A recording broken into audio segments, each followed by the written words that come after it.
Clemson.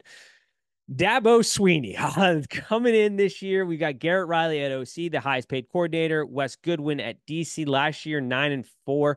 First time they haven't won 10 games in 12 seasons. Clemson has become a cornerstone program, one of the best in the business. They're over under set at 9.5. A lot has been made about the demise of Dabo Sweeney and Clemson due to the transfer portal issues and just the failure to adapt to the current state of affairs in college football. And while it is definitely silly, they could have really used some help last season in the transfer portal. I do think long term Dabo is going to look like a genius here. And his program is built for the long term here. It's going to continue. I think the way college football is headed, he's going to come out right, and he's going to be in the best position to capitalize on the new landscape I think we're going to be seeing here just shortly when we start putting these guys on a payroll from a university standpoint. But let's dive into it a little bit more. Look, quarterback, you got to get the idea that Trevor Lawrence or Watson are walking through those doors anymore. They're not. Cade Klubnik is a guy that I have not been particularly high on. I know Clemson fans were really excited about him because of the early prospect that he was, but he just seems to not. And this is kind of where you wish Dabo had sort of taken advantage of the transfer portal and bring in another guy. But Dabo runs this like a family, and he runs it from a developmental standpoint. And he believes in kind of identifying guys that are going to buy into the program and believe the program is bigger than one individual player. And that's sort of why he stuck it out with Cade Klubnik. He's got to get better. The spring game did not look good for a guy who's been in a system that long, and you're relying on to be your quarterback. We'll see. I don't have a ton of faith in him, but what I do have a faith in is the upgraded weapons, which may help balance this out. Phil Maffa is a bell cow back for them in the running back room. You're going to be hard pressed to find a better running back in the ACC. There's a handful out there, but he is right up there towards the top. Depth will be an interesting concern here. Can they find a number two back to kind of take a little bit of the load off of him?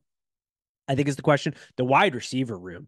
This is something we talked about last season. The Clemson had failed to recruit and to develop the wide receiver room like they historically had, because Clemson historically has had fantastic production out of their wide receiver room. That is definitely the case this year, I think.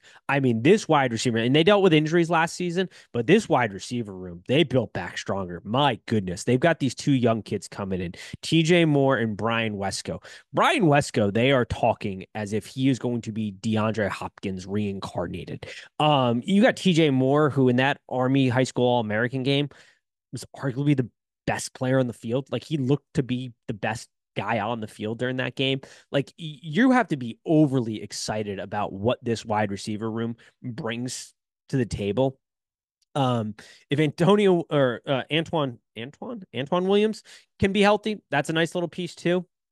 I think the guy that maybe we're not talking enough about in Clemson is Jake Brigenstool at tight end. I think he's a great option in the pass game. He could be a little bit of a security blanket for Cade Klubnik, but I think overall, as a Clemson fan, you have to be absolutely ecstatic about what Dabo has gone out and done from a recruiting standpoint for the wide receiver room, and finally getting that back up to the standard that Clemson football has been almost built on at this point.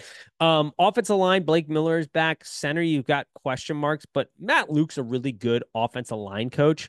So their floor is higher than most that would be in their position. This is another area where, like, the failures to take advantage of the transfer portal are capping your ceiling early. But Matt Luke does a good job of setting the floor high as an offensive line coach. So as long as you can get decent production out of your offensive line, the weapons you have, I think there is an upgrade to Clemson's offense compared to last year. How big of an upgrade? I don't know. You're really going to have to hope that these weapons can carry Cade Klubnik, I think. They're going to be a run heavy team, but then when they do open up the pass, you just have to hope he reads it right and gets the ball out on time. Because if you get it to the weapons, they'll do the rest of the job for you. Like, that's the kind of guys they have here. The quarterback doesn't have to be overly fantastic with the weapons they offer.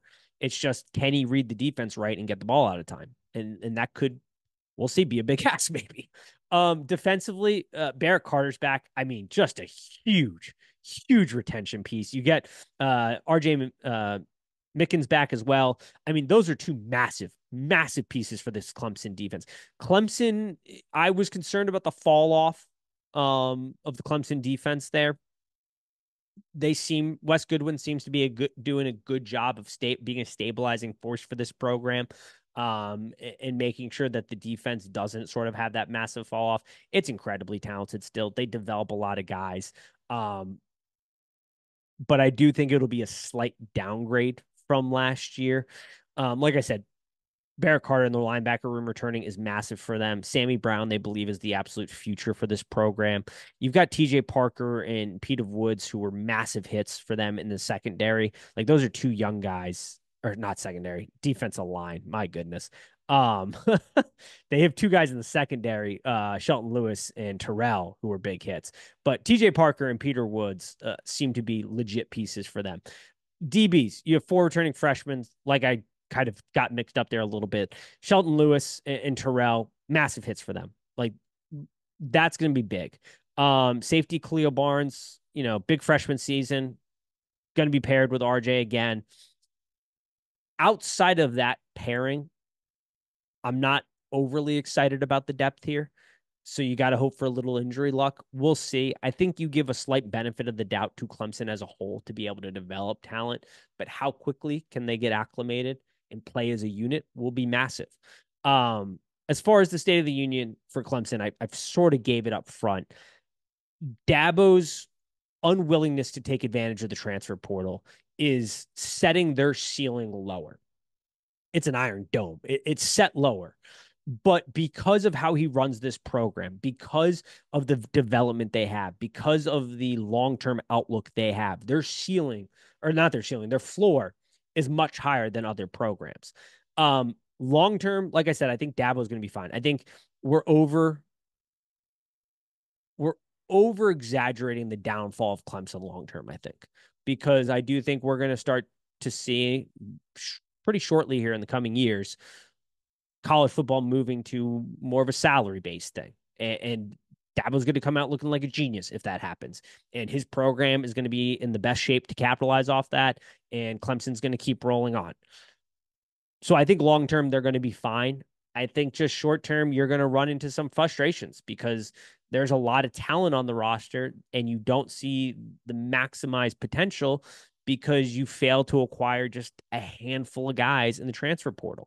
Like offensive line's a great example of this, where I don't think you need to be transfer portal heavy, but an offensive line is expensive, but just getting that one guy or the two guys, spending your money there and just bringing them in and maybe another, depth piece at quarterback to add a little competition, that goes a long way. Like, Clemson's inability to just identify that you don't have to be a Colorado. You don't have to be a team that has massive turnover in the portal, but just identifying 4 to 5 guys a portal class that are towards the upper end, spending your money there could go a long way to clog just tiny holes that elevate that ceiling. And Dabo's refusal to do that just lowers their ceiling a little bit. But the floor is super high for a Clemson team, as always. I'm going to include Notre Dame in this, even though...